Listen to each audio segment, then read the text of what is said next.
चलो आओ। प्रीति, भाभी को संभालो।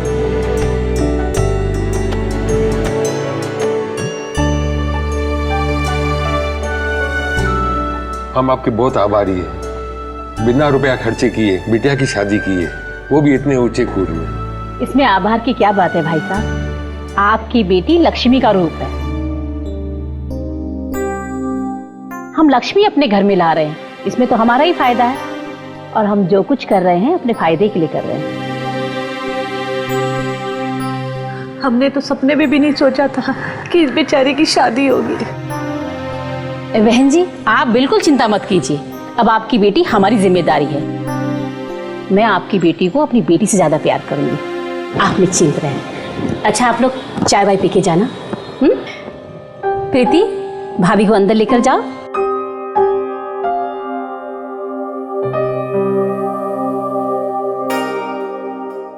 हाँ सविता, तुम भी अपनी बहन को अंदर तक छोड़कर आओ।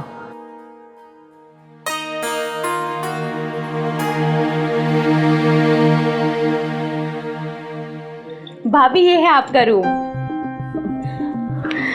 रूम काफी अच्छा है दीदी। राइट साइड में एक टेबल है, उसके बाजू में सोफा, और ये रहा तुम्हारा बेड। बैठ जाओ।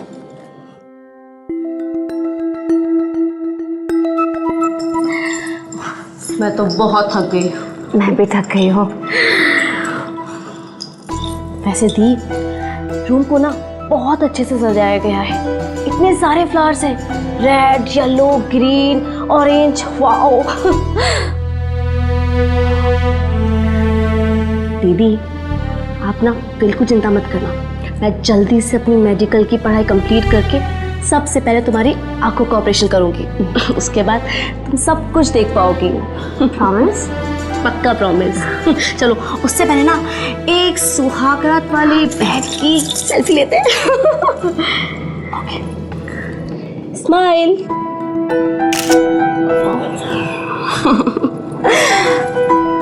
अरे, जीजू की फोटो।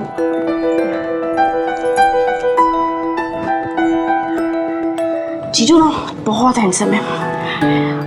गोरा गोरा रंग, लंबी लंबी दाढ़ी, वाह, एकदम ना प्रिंस की तरह दिखते हैं। अच्छा?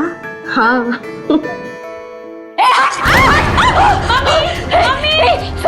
तू भाग जा ऐसे, तू भाग जा। इसको लेके जा, वरना जैसे जैसे मैं फंसी ना वैसे तू तो नहीं फंसने वाली है। इसको लेके जा इसको। तू भाग जा ऐसे, तू भाग जा तो। इसको लेके जा।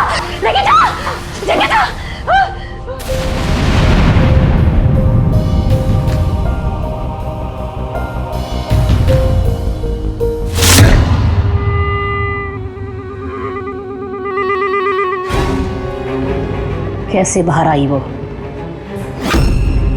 कोई बोलेगा? वो मैं खाना देने गई थी ना, तो ताला लगाना भूल गई।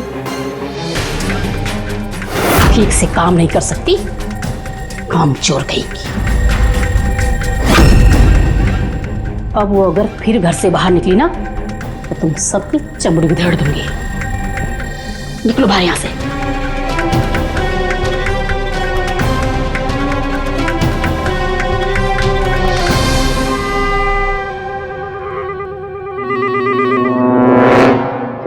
सविता, अब तुमको जाना चाहिए, बहुत देर हो गई है।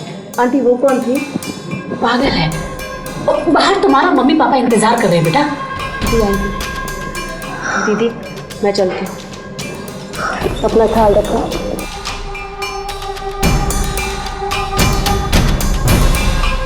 अरे बेटा, घबराओ मत, अब तो सविता आती रहेगी, है ना बेटा? बैठो आराम से।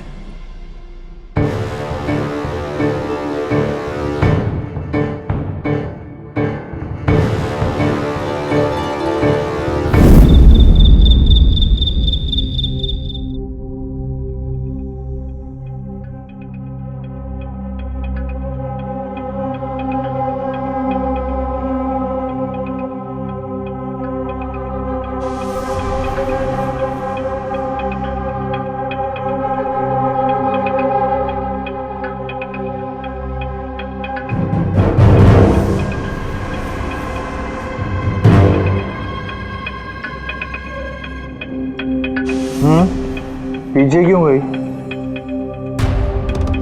पीछे क्यों गई? इधर आओ। आओ उधर, आओ इधर। पीछे क्यों गई? मैंने बोला पीछे जाने को। नहीं। फिर मैंने पीछे जाने को नहीं बोला ना। इधर आओ। वो शराब। बदबू आ रही है। आइंदा मेरे बोले बिना अगर कुछ किया ना तो खाल उधेड़ दूंगा, समझी? अरे अब घबरा क्यों रही हो? अरे बोलो ना, डर लग रहा है। अरे बोलोगे नहीं तो मुझे पता कैसे चलेगा? तुम्हें मालूम है जब मैं छोटा था ना तो स्कूल में मेरी बहुत पिटाई होती थी।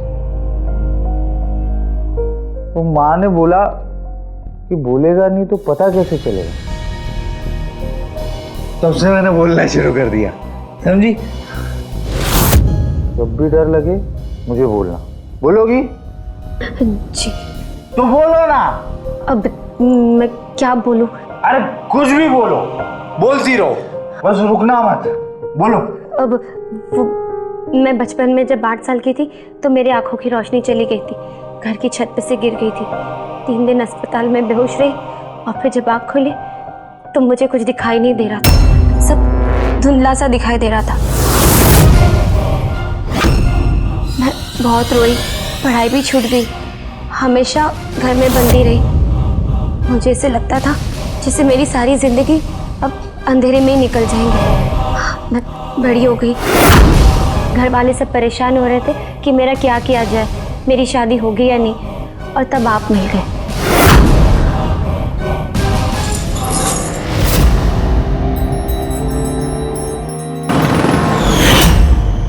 कहते हैं कि एक लड़की शादी के बाद जब ससुराल आती है तो वहां उसका दूसरा जन्म होता है। इसलिए बहू को घर की बेटी कहा जाता है और सास ससुर को उसके माँ बाप।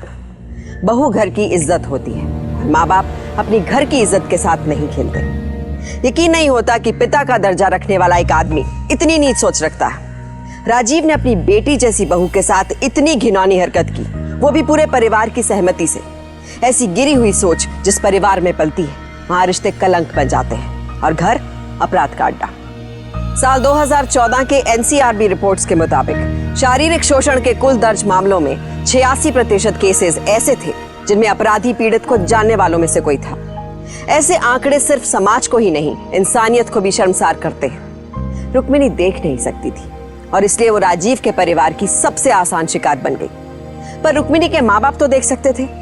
ठीक है कि जोड़ियां ऊपर वाला बनाता है, पर इसका मतलब ये तो नहीं कि हम शादी ब्याह जैसे नाजुक संबंध को जोड़ने से पहले जरूरी बातों का ख्याल ना रखें। हमारी बेटी की विदाई किस घर में हो रही है, इसकी पड़ताल जरूरी है।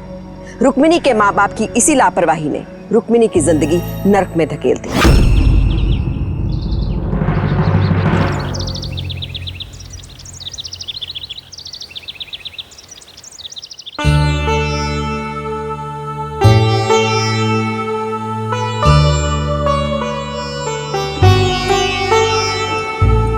बहू अपने ससुर जी के पैर छू।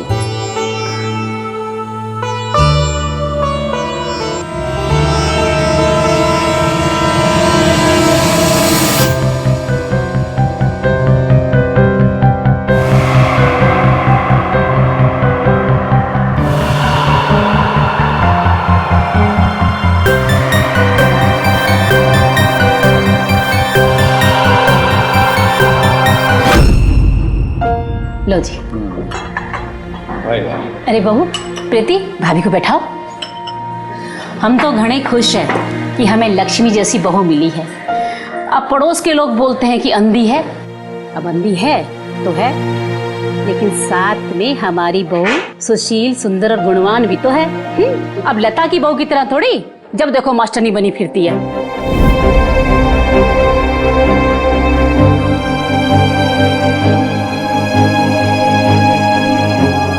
अरे रमा, बहू को खाना दे। चलिए। अरे आदित्य, अरे खाना तो खा ले बेटा। अरे माँ खा लूंगा लौट के।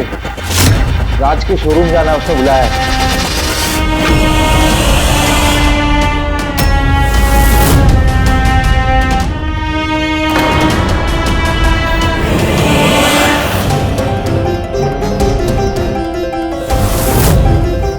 लड़का भी ना खाना ना पीना मेरी तो कभी सुनता ही नहीं है। देखो बहू, अब आदित्य का तुमको ही ख्याल रखना है।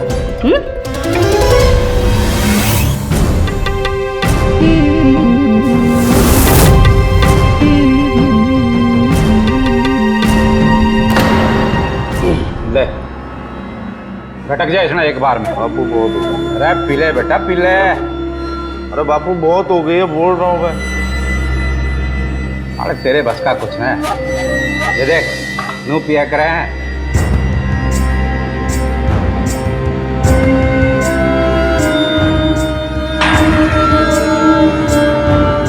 अब आया ना मजा। हाँ। चल अब इसने ठाके पी जा, सब ठीक हो जाएगा। चल भटक जाए इसमें। अरे ठा ले। अरे सब ठीक हो जाएगा। तो पहले हमारी बात मानता ना तो ये हाल ना होता तेरा। भटक जा। अरे शाबाश बेटा। हाँ शाबाश मारे शेर। अब लास्ट एक पैक और है। हाँ ये ले। एक पैक और उसके बाद मजा ही मजा।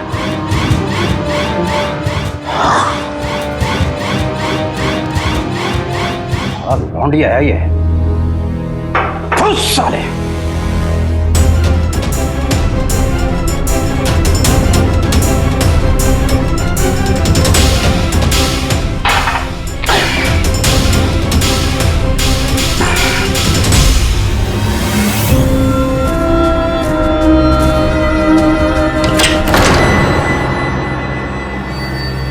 कहाँ थे आप अब तक?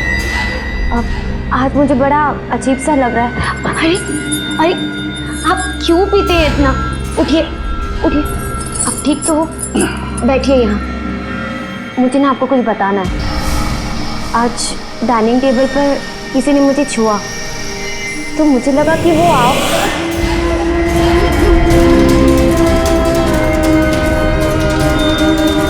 आप मुझसे बात क्यों नहीं करते? बोलिए ना, मुझे ना आपसे कुछ बात करनी है। वो मुझे आपको बताना था कि उस दिन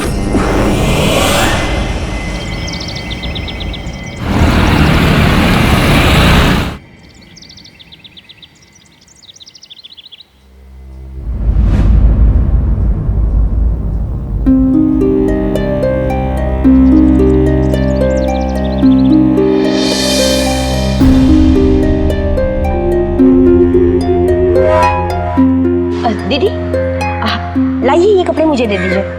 अच्छा सुन, ये पागल औरत कौन है? दीदी आप ना ही जानो ना तो अच्छा है। बताना। जाने दीजिए ना दीदी। अच्छा दीदी ये बताइए आपको कितना दिखता है? मुझे थोड़ा थोड़ा धुंधला दिखाई देता है। फिर आप लोगों को कैसे पहचानती? उनकी सुगंध से। हर इंसान की अपनी एक सुगंध होती है। अच्छा फिर आप मुझे ये बताइए ये कपड़ा किसका है? ये मम्मी जी का है। ठीक है। ये वाला? जी प्रीति। ये वाला? ये उनका है। उनका किसका दीदी? मेरे पति का। नहीं दीदी आप यहीं पे मात खा गई। ये तो बड़े साहब का कपड़ा है। ये बड़े साहब का नहीं हो सकता। ये आदित्य जी का है। नहीं दीदी ये बड़े साहब का कपड़ा है।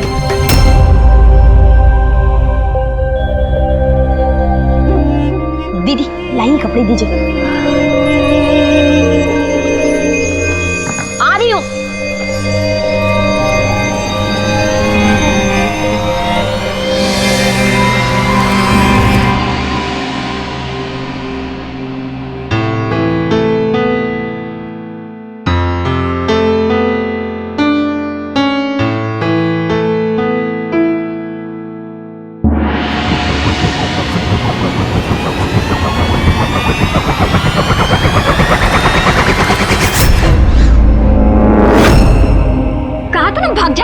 कहा था ना मैंने यहाँ से भाग जा।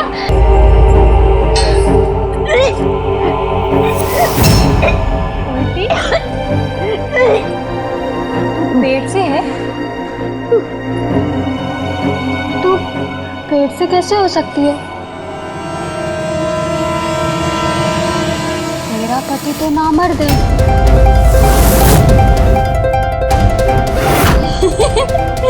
नामर्द है तेरा पति।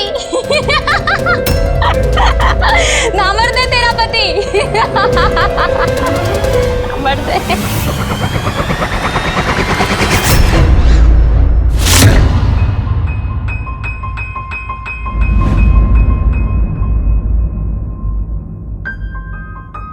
किरण जी, खुशखबरी है। सच? बधाई हो बहू, तुम माँ बनने वाली हो। तू पेट से कैसे हो सकती है? तेरा पति तो नामर्द है। सब कुछ नॉर्मल है, ध्यान दें, इन्हें इमोशनल प्रॉब्लम ना हो और अच्छा आहार दो और आराम दो। हाँ हाँ, क्यों नहीं। अरे मेरी बहू मेरे कुल के दीपक को जन्म देने वाली है, इसका ख्याल तो हम रखेंगे ही ना। चलो तुम सब लोग बाहर चलो, मेरी बहू को आराम करने दो।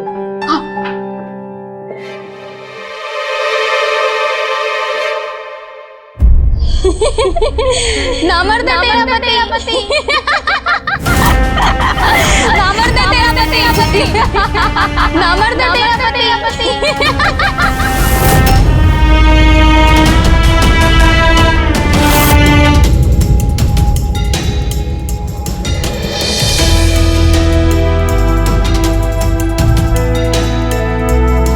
आदित्य जी, आदित्य जी, क्या हुआ दीदी? मुझे आदित्य जी से मिलना है। क्या हुआ बहू, क्यों चिल्ला रही है? माँ जी मुझे उनसे मिलना है। बहू, आदित्य बाहर गया है, जब वो आएगा ना मैं बोल दूँ।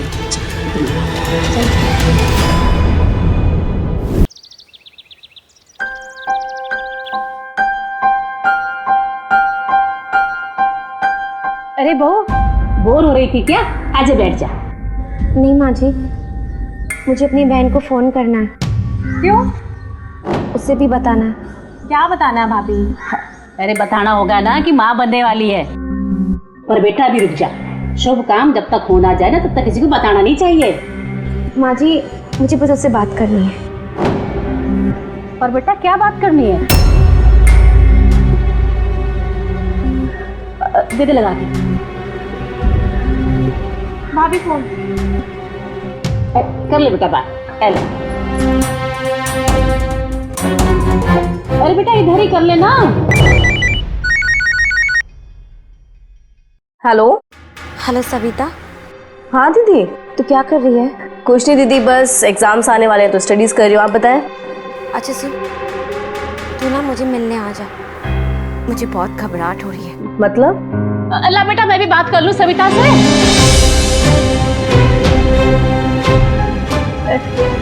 हाँ बेटा कैसे हो? आंटी जी नमस्ते। आंटी जी नमस्ते नमस्ते। क्या हो रहा है? बस मैं एकदम अच्छी हूँ, एग्जाम्स आने वाले तो उसकी तैयारी कर रही हूँ। आप बताइए।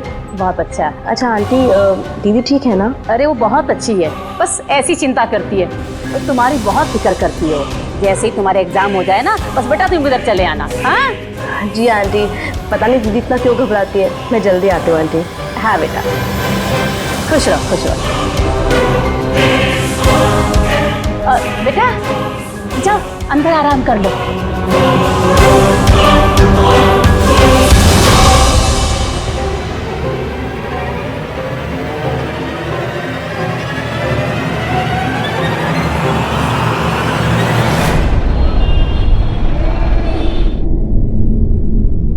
हाँ बोल, क्या हुआ? बैठिए ना। बोल। काफी दिनों से मैं कुछ कहना चाह रही थी। हाँ तो जल्दी बोलना, मुझे जाना है मेहमानों को लेने। वो मुझे बड़ा अजीब सा लगता है। जैसे आपके अलावा मुझे कोई और भी छूता है। क्या बकवास कर रही है? तेरा दिमाग तो ठीक है? मैं बकवास नहीं कर। तुम कौन हो? हाँ कौन हो तुम? तू पागल हो गई है, मैं तेरा पति हूँ। नहीं, तुम मेरे पति नहीं हो सकते, छोड़ो। मेहमान आने वाले हैं, फालतू को बखेड़ा मत खड़ा कर, समझी?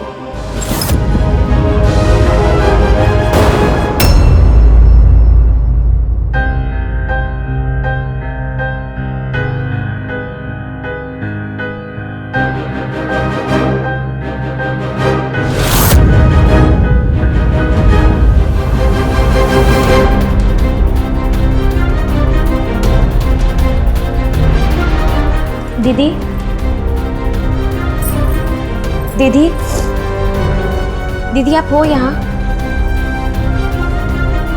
क्या है दीदी? मुझे समझ में नहीं आ रहा है, अगर ये बच्चा मेरे पति का नहीं है तो फिर किसका है? मैं तेरे पति आदित्य की पहली बीबी हूँ। क्या? शादी की रात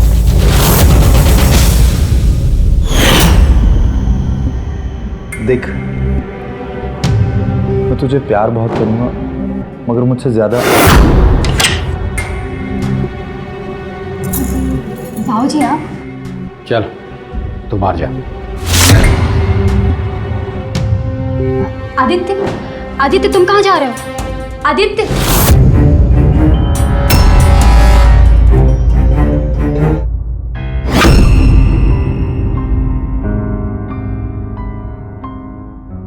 चल लेट जा।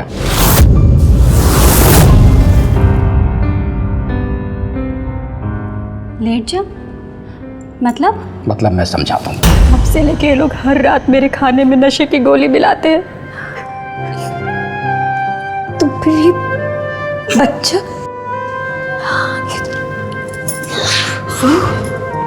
तू डर मत, तू ना यहाँ से बिना बताए भाग जा, भाग जा यहाँ से, समझी ना? भाग जाना।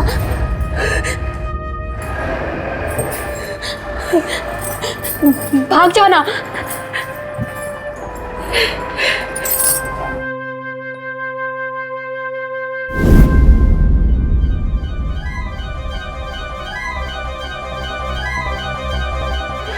अब क्या बताएं बहन जी, इस साल तो पानी की भी बहुत समस्या है। अरे बेटा आओ, बेटा नमस्ते करो। ये हैं तुम्हारे दूर के चाचा जी और चाची जी।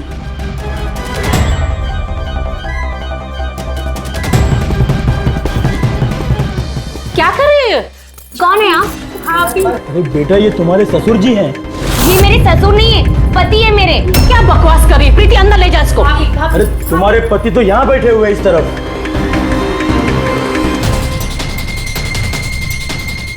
ये मेरे पति नहीं है। प्रीति इसको अंदर ले जा। पागल हो गई है ये। मेरे पति वो है मेरे पति। छोड़ो मुझे, छोड़ो मुझे। मैं पागल नहीं हूँ, मैं पागल नहीं हूँ। छोड़ो मुझे, छोड़ो मेरे पति, छोड़ो मुझे, मेरे वो पति है, छोड़ो। अब देखो बहन जी, प्रेग्नेंट है बेचारी, अब थोड़ा लगता है भरमा गई है। क्या बताएं बहन जी, इसने तो हमको बहुत परेशान कर रखा है।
बहन को बुलाओ। तुम सबने मुझे धोखा दिया है, सबके सब पागल हो।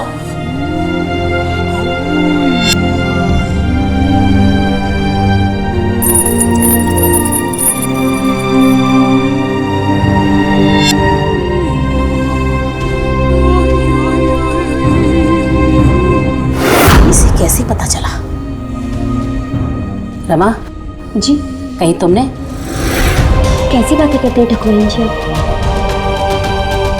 मम्मी ये थोड़ी बताई गई कहीं उस पागल औरत से तो नहीं मिली? कितनी बार कहा है तुम लोगों को इस पर नजर रखो, लेकिन तुम लोगों को फुर्सत ही कहाँ है? हो गया ना सब गड़बड़। अब जब तक इसका बच्चा नहीं हो जाता, इस पर नजर रखनी होगी। रमा, जी तुम यहाँ ताला लगाकर चाबी अपने पास रखो, समझी? जी ठाकुराइन।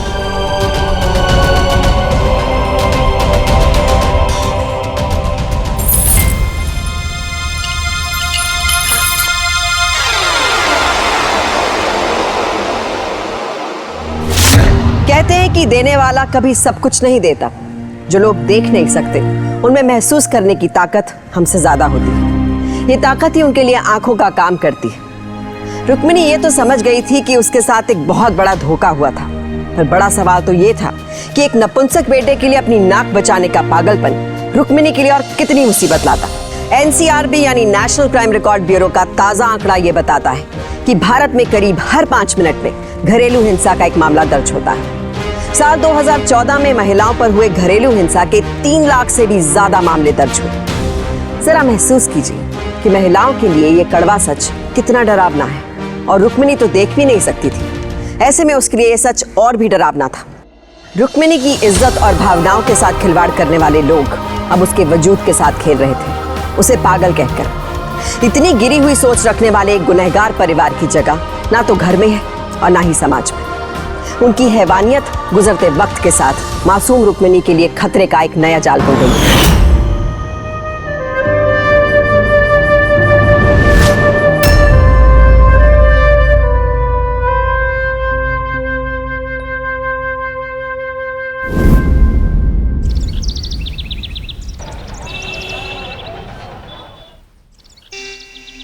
हाँ जी। वो रुक्मिणी की बहन हूँ मैं। अच्छा।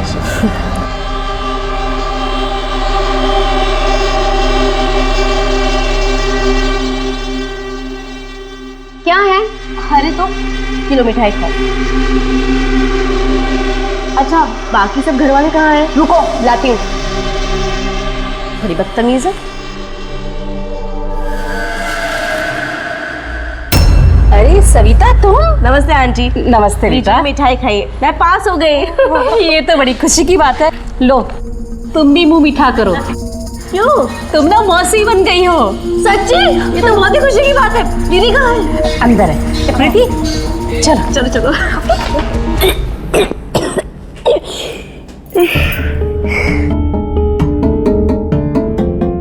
दी सविता, दीदी तुम ठीक तो हो ना? क्या हुआ तुम्हें? सविता मुझे यहाँ से ले चलो, सब गड़बड़ हो रहा है यहाँ पर। सब गड़बड़ हो रहा है? वो जो पागल औरत है वो आदित्य जी की पहली बीवी है। मम्मी जल्दी आओ ना, देखो भाभी क्या बकवास कर रही है। मेरे पेट में जो बच्चा है वो आदित्य के पापा का है। क्या? ये सब क्या हो रहा है? यहाँ जो कुछ हो रहा है ना, ये हमारा फैमिली मैटर है। तुम जाओ यहाँ से। मैं अपनी दीदी को छोड़ के कहीं नहीं जाऊंगी। देखो इसके पेट में जो बच्चा है ना, वो हमारे खानदान का है, और इसके लिए हम कुछ भी कर सकते हैं। लाला दीदी आप चलो यहाँ से, चलो। रुक्मिणी कह दो अपनी बहन से, अगर तुम इसका और अपना भला चाहती हो तो ये चली जाए यहाँ से। लाला ले जाओ उसको यहाँ से। चलो यहाँ से दीदी। सविता को छोड़ दो। सविता तो पुलिस के पास। मैं पुलिस के पास जाऊंगी, मैं तुम सबको छोड़ूंगी नहीं। ध्यान रखना। रमा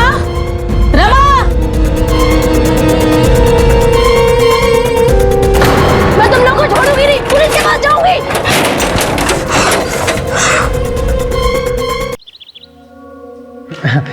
नमस्ते ठकुराइन जी। नमस्ते। दुर्गा जी क्या बात, कोई प्रॉब्लम? ठकुराइन जी ये छोरी कह रही थी कि आपने इनकी बड़ी बहन को जबरन घर में छुपा रखा है। अरे दरोगा जी, आप तो हमें इतने दिनों से जानते हैं, आपको लगता है कि हम ऐसा कर सकते हैं? ठकुराइन जी हमें आप पर विश्वास है, पर क्या करें, पुलिस वाले हैं, ड्यूटी तो करनी पड़ती है। सर आप इनकी बातें मत सुनिए, प्लीज मेरी दीदी से मिलिए, इन्होंने जरूर से ड्रग्स दे के रखे हैं। अरे दरोगा जी चलिए देख लीजिए आप। चलिए जाइए।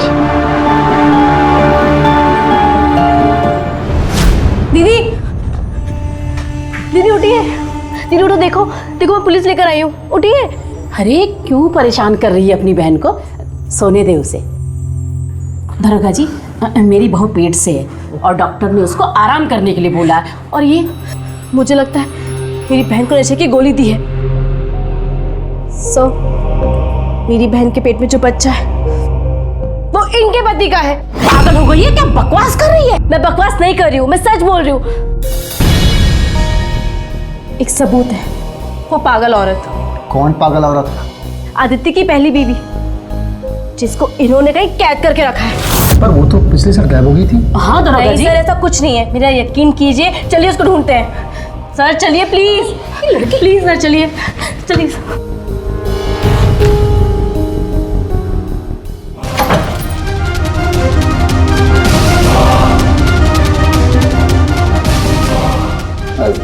यहाँ तो कोई नहीं। हो भी कैसे सकता है दरोगा जी?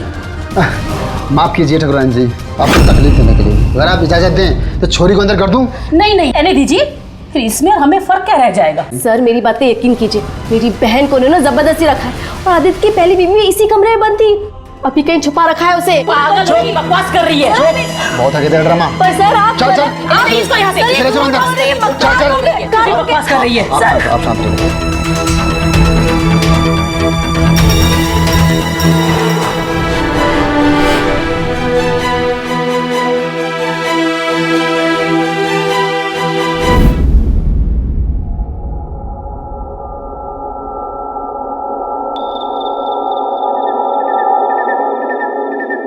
ओए कहाँ जा रही है बोरे बोरे? सवेरे सवेरे नींद खुल गई है।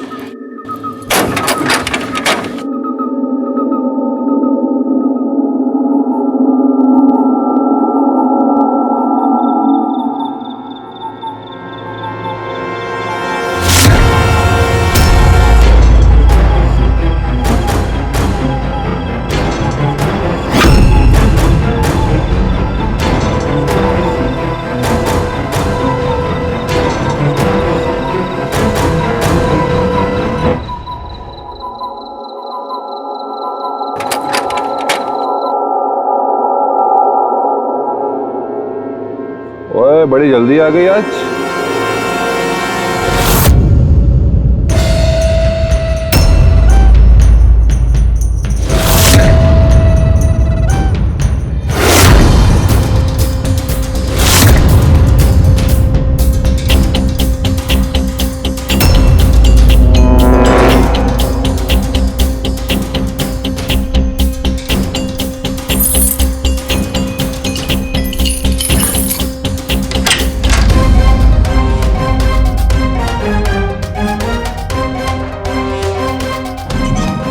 दीदी कहो तो। सविता, सविता तू इतनी रात को यहाँ कैसे आई? मुझे बात तो बताऊंगी, चलो यहाँ से अभी। मैं नहीं आ सकती, मुझे बांधा हुआ है। क्या? ये देख, कैसे लोग हैं ये? मैं इसमें से ट्राई करती हूँ, अगर वो खुल जाए तो।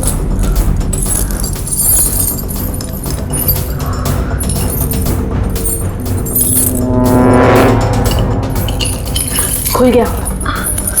लेकिन गेट पे तो गार्ड हो गए ना। हम दीवार कूद के जाएंगे। सविता उसे भी ले चलते हैं। किसको? कामिनी को। वो भी चलना, उसे भी ले चलते हैं। चल तो ठीक है।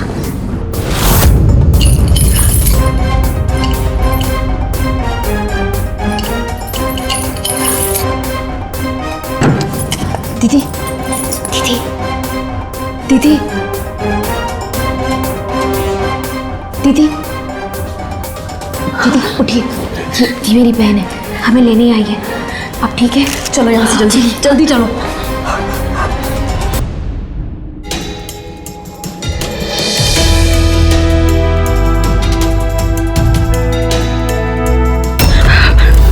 कामिनी पहले तुम जल्दी।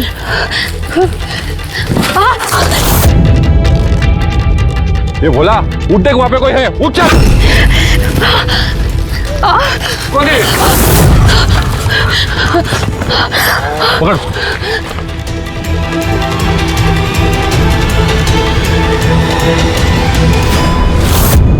सविता, बहुत दम है ना तुझमें कि हमारे घर में घुसकर और हमारी बहुओं को भगा के ले जाओगी तुम।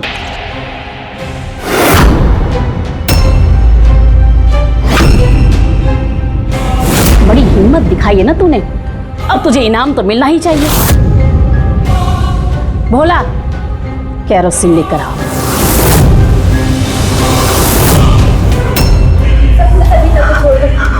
सविता को कुछ मत करो, उसको छोड़ दो।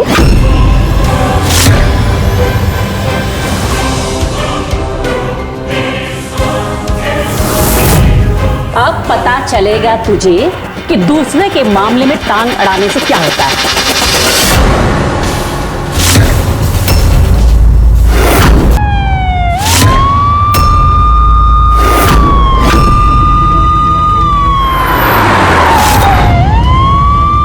लाला, इसको लेके जाओ।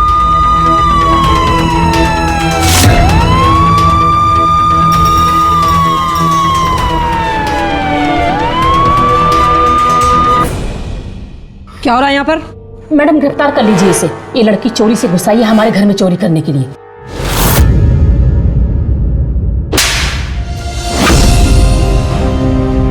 सविता ने यहाँ आने से पहले मुझे फोन किया था। मैंने मना किया, लेकिन उसने फोन काट दिया। तब उसने मुझे उसकी तस्वीर भेजी।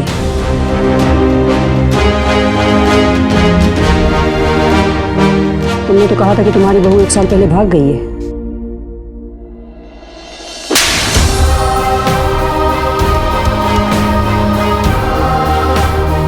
मुझे तो विश्वास नहीं होता, औरत होकर इतनी घिनौनी हरकत करती हो तुम। वीणा, गिरफ्तार कर लो इसे। ये क्या? खबरदार, पकड़ो सबको। हमने क्या किया?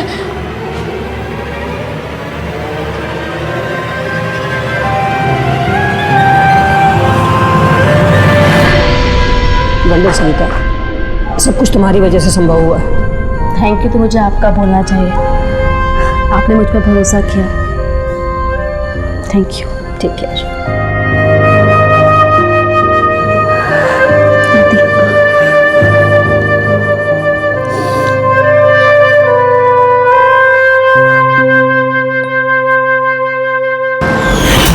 रुक्मिणी का पति आदित्य नपुंसक था, पर समाज में अपनी मर्दानगी दिखाने के लिए वो उस हद तक गिर गया कि उसने अपनी 2 पत्नियों की जिंदगी नर्क बना दी। अपने बेटे की मेडिकल कंडीशन को समाज से छिपाने की इतनी घटिया सोच रखने वाले लोग क्या समझते हैं कि वो किसी औरत के साथ जैसा चाहे वैसा सलूक कर सकते हैं? हैरानी होती है ये देखकर कि एक परिवार एक साथ मिलकर इतनी बड़ी और गिरी हुई साजिश कर सकता है, सिर्फ इसलिए कि समाज में उनकी प्रतिष्ठा पर कोई आंच ना आए। प्रतिष्ठा अपने भीतर के इंसान को मारकर कभी हासिल नहीं होती। समाज में हमारा सम्मान हमारे व्यवहार से होता है। जिस सम्मान को बचाने के लिए आदित्य के परिवार ने सारे रिश्तों को दांव पर लगा दिया, उससे क्या हासिल हुआ? जिंदगी भर का अपमान। विजेता वही है जो सिर्फ अपनी नहीं, दूसरों की भी जिंदगी का नायक हो। रुक्मिणी उन्हीं विजेताओं में से एक है। महसूस करने की अपनी काबिलियत को रुक्मिणी ने गलत के खिलाफ हथियार की तरह इस्तेमाल किया और अपने साथ साथ आदित्य की पहली पत्नी कामिनी की भी जिंदगी बचाई। वो समझती थी कि उसके साथ गलत हो रहा है और उसे कबूल नहीं था। रुक्मिणी ने धोखे को भांपा, तभी वो अपनी बहन को अपनी प्रॉब्लम बता सकी। रुक्मिणी और सविता का रिश्ता बेहद मजबूत था। पुलिस के सामने सच ना बताने के बाद भी सविता को इस बात का अंदाजा लग गया था कि उसकी बहन खतरे में है। जुर्म दरवाजे पर आकर दस्तक नहीं देता, इसलिए हमारी जिम्मेदारी है कि हम खतरे की आहट को वक्त पर भांपें, क्योंकि सावधानी आपकी, सुरक्षा अपनों की।